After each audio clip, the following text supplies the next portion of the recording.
ulam for today guys. Dinengdeng. Nagpawak ti prito nga bangos.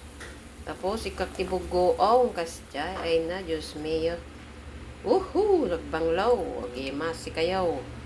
Kayaw makipangan karoba. Si datayo ti dinengdeng nga papaya.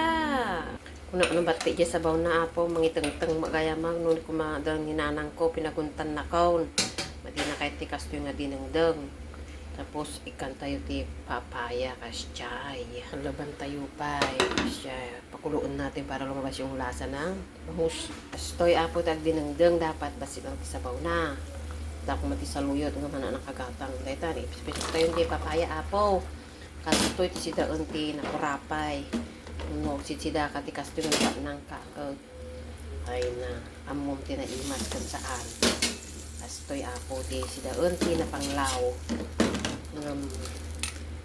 Papaya lang. Dako mati saluyot. Ako na imas man ang Diyos mayo. Sige. Dahil mamaya pa namin kakainin yan guys, hindi ko muna siya pakukuluin para hindi siya ma-overcook. So yan na po. Mga ating dininding na papaya. So sana nagustuhan nyo. Bye.